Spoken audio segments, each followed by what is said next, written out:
students, how are you all? Hope you are doing great. Welcome to English class. I am Sarita and today we are going to start a new lesson from the book Honeydew, A Visit to Cambridge, written by Firdaus Kanka. So this is a new lesson from your book Honeydew. So before starting the lesson, I would like to show you a video. Professor Stephen Hawking is a pioneering physicist, international best-selling author, and a popular guest character on The Simpsons. If you are looking for trouble, you found it. Yeah, just try me, you... Oh! His breakthrough work on black holes and string theory is considered hugely important by anyone who pretends to understand it. An expanding universe does not preclude a creator. I travelled to the Department of Applied Mathematics and Theoretical Physics at Cambridge University to speak with one of the world's greatest living minds. First off, congratulations on being the first subject of our Great Minds series. Be honest, is this the single greatest honour you have ever received? Yes. Good.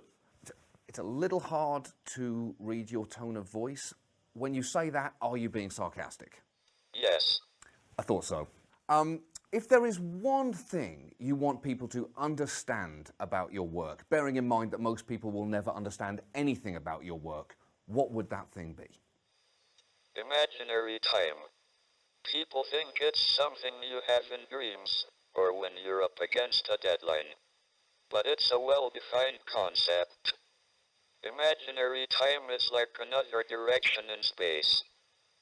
It's the one bit of my work science fiction writers haven't used, because they don't understand it. Ugh, idiots. People are such idiots, because presumably, to my mind, you're simply talking about the theoretical measurement obtained from real time by a wink rotation of pi divided by 2 in the complex plane where t equals I times t. It's just not that difficult to get your head around. Let's talk about artificial intelligence. In a recent op-ed column, you said, and I quote, "Success in creating artificial intelligence would be the biggest event in human history. Unfortunately, it might also be the last." Are you saying that robots are going to destroy humanity? And is that a scientific argument or the pitch for an amazing movie? Artificial intelligence could be a real danger in the not-too-distant future. It could design improvements to itself and outsmart us all. I know you're trying to get people to be cautious there, but why should I not be excited about fighting a robot? You would lose. Well, okay, for a start, we don't know that, do we? We don't know that for sure, because what could a robot do that I couldn't then fight back with by simply just unplugging him, right? There's a story that scientists built an intelligent computer. The first question they asked it was, "Is there a God?" The computer replied, "There is now," and a bolt of lightning struck the plug, so it couldn't be turned off. Holy shit, that's the most terrifying story I've ever heard. Yes. Hold on. Who is talking to me right now? Is it you, or is it a sentient computer pretending to talk on your behalf? It's me. Yeah, but how do I know that, Professor? Because if computers had become sentient, what better way to convince people they hadn't than by co-opting the voice of the most intelligent man on the planet? You're an idiot. Yeah, but who's saying that, Stephen? You or the machine? Both of us. Okay, all right. I mean, that's actually quite reassuring.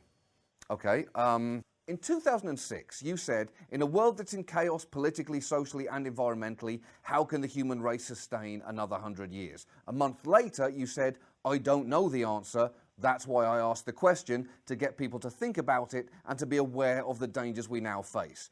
So, it's now been 8 years since then. No pressure, but have you come up with an answer yet? I still don't have an answer. Oh. At least the chance of nuclear annihilation has diminished, but there are plenty of other dangers out there. Okay, see, that's pretty depressing, Professor, because if I can explain this to you, you're the smartest man on Earth, so if you can't come up with an answer, we are completely fucked. Moving on, sure, you're book smart, Hawking, but are you street smart? I'll give you a hypothetical. You're a mid-level drug hustler, okay? You control around 12 city blocks. One of your suppliers, Tito, was supposed to meet you behind the warehouse at midnight to give you half a kilo of medical-grade cocaine. Tito shows up late, but he doesn't have the drugs. He says he was jumped, but he looks high. What's your move, Hawking? I don't do drugs. Yeah, do you know what? That's actually the smartest possible answer, because all drug kingpins know you don't do your own shit. Yes. Well played, Hawking. Well played. You've stated that you believe there could be an infinite number of parallel universes. Does that mean that there is a universe out there where I am smarter than you? Yes, and also a universe where you're funny. Look, if you're so smart, what number am I thinking 13. of? It was 13. I was thinking of 13. Okay, that was a lucky guess. What am I thinking right now? That you've been a huge disappointment to your family. I wasn't thinking that. Why would I think that? No, I'm trying as hard as I can. Why is that so hard for them to understand, hypothetically? I wasn't thinking that. Let's do some quick yes or no questions. Are the following things technically possible? Life on other planets, is that theoretically possible? Yes.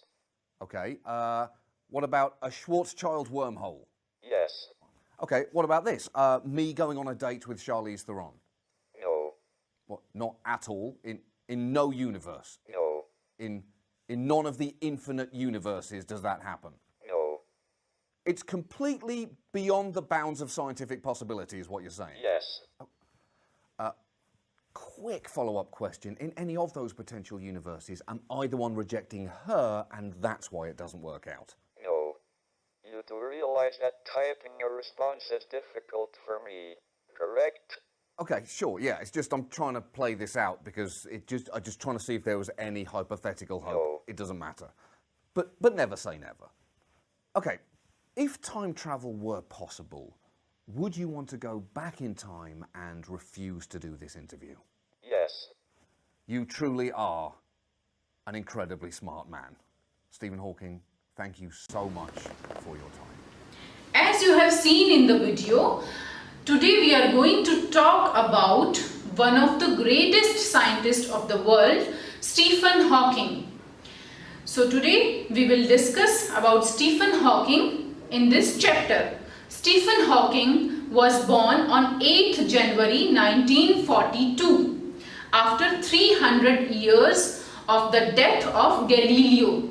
Galileo died on 8 January 1642 and the same date Stephen Hawking was born. So there was a connection between his death date and his birth date.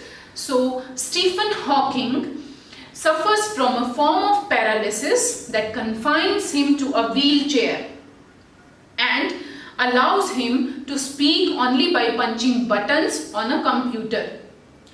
And the machine, he can speak only in a machine-like voice through computer. So his body was completely paralyzed.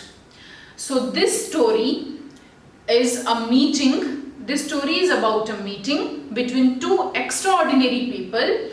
Both of them are disabled or differently abled, as we say now, Stephen Hawking and Firdaus Kanga.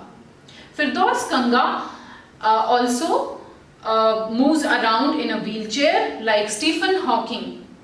Firdaus Kanga was an author, a writer and a journalist, and he lives and works in Mumbai. So these two great personalities met and they exchanged thoughts. So let us start the lesson now. Let us see about Stephen Hawking first. He was an astrophysicist. Astrophysicist means the scientist who deal about the stars. So he was an astrophysicist. He was most brilliant scientist, completely paralyzed, and he was author of the book A Brief History of Time. So this book was written by Stephen Hawking and it was a very famous book. He was worthy successor of Isaac Newton. So he had been a worthy successor of Isaac Newton in the University of Cambridge. Then Firdaus Kanga, a writer and a journalist who works and lives in Mumbai. Kanga was born with brittle bones that tended to break easily when he was a child. So he was also a disabled person. Like Hawking, Kanga moves around in a wheelchair. So this lesson is written by Firdaus Kanga.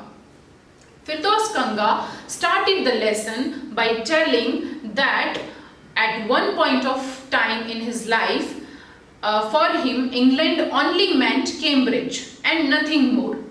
He further mentions that while on a walking tour to Cambridge, his guide told him about Stephen Hawking. He also told him that Stephen Hawking was a poor man because he was disabled. Then the guide further told him about Stephen Hawking, that Stephen Hawking holds the position which was earlier held by Isaac Newton in the University of Cambridge. Then suddenly the author Firdaus Kanga reminded about Stephen Hawking and got reminded about Stephen Hawking, and he thought of having a meeting with Stephen Hawking. Then when the walking tour was done, he went to a telephone booth and called at the residence of Stephen Hawking.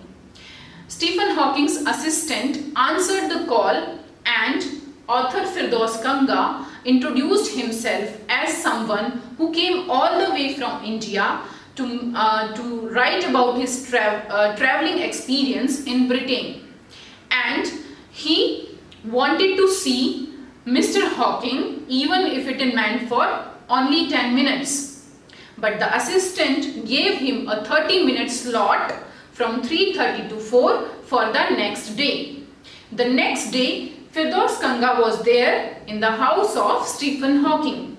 They both exchanged thoughts about what it means to live a life in a wheelchair and how the normal people react to the disabled ones.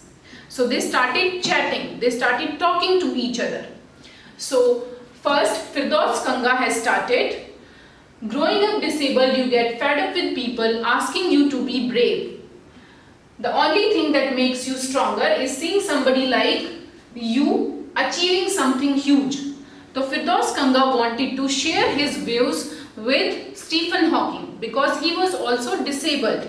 Disabled means a person who is having some physical or mental disability through which they cannot do any kinds of movements or cannot have proper senses or cannot do any kind of activity.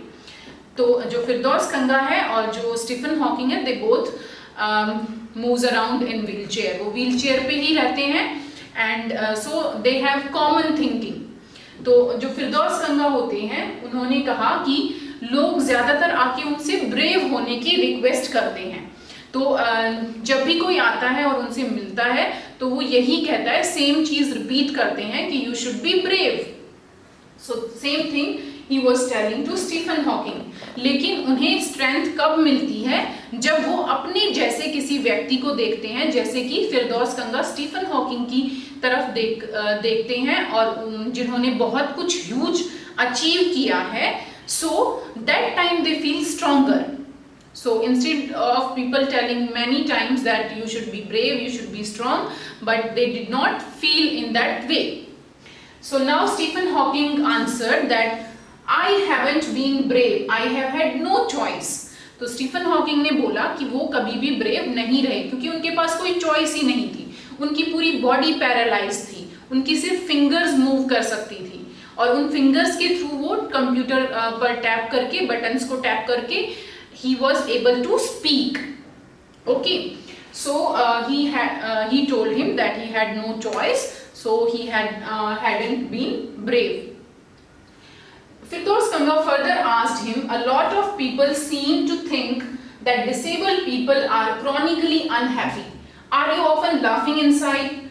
Now Firdaus Ganga said that lot of people think that disabled people are chronically unhappy. Chronically unhappy means it's natural that they would be unhappy, or it's like habitual for them to be unhappy.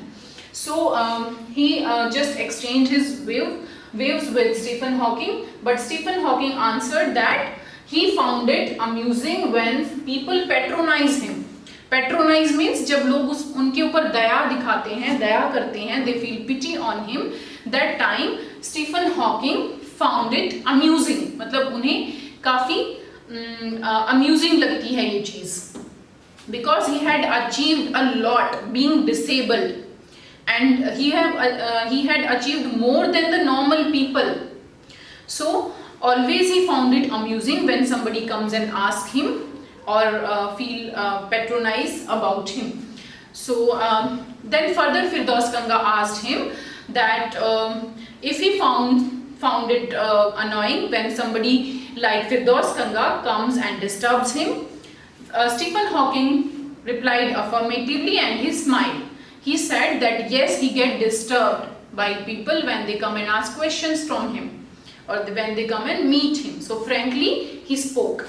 Then further Firdaus Ganga asked him that if there was any good about being disabled, but Stephen Hawking replied that there was nothing good about being disabled. Then Firdaus Ganga told him that they do discover kindness in the world by being disabled, because we can see lot of kindness. If somebody is disabled, everyone tries to come and help him, everyone tries to show kindness towards him, to him. So like this he was telling that they do discover kindness in the world when they are disabled. So and Stephen Hawking also agreed with that point of Firdaus Ganga. Then further Firdaus Ganga asked him that further Firdaus Ganga asked him if there was any advice he could give to the disabled people. Stephen Hawking replied that they should concentrate on what they are good at, and they should not concentrate on their negative aspects. So this was the reply given by Stephen Hawking. Then finally Firdaus Ganga wanted to take leave from Stephen Hawking, and he was ready to take leave, but Stephen Hawking offered him tea and showed him his garden. And finally Firdaus Ganga took leave, and he was feeling very happy and proud to meet Stephen Hawking, the greatest scientist of the world. So this was the meeting was over. So let's have a small recap of the lesson. Today we have read the lesson, A Visit to Cambridge. This lesson was about the meeting of two extraordinary people, Stephen Hawking and Firdaus Ganga. Both of them were disabled, but they have achieved huge and they met. Firdaus Ganga was a writer and a journalist in Mumbai, and Stephen Hawking was the greatest scientist, and they both met when Firdaus Ganga went to Cambridge. There they met. Firdaus Ganga went to Cambridge, and there he remembered that Stephen Hawking lived there, and he fixed a meeting with Stephen Hawking, and later on they both talked, they exchanged their views about being disabled, about the reaction of the people, normal people towards the disabled. And finally Stephen Hawking gave an advice that disabled people should concentrate on what they are good at instead of concentrating on their negative aspects. They should feel their positive aspects. And finally Firdaus Ganga met with Stephen Hawking. He met Stephen Hawking and he was relieved and he felt very happy and proud. So this was all about the lesson. Hope you have understood, children. If you have any doubts, you can call me or you can message me. Thanks for joining. Take care of yourself. Bye-bye.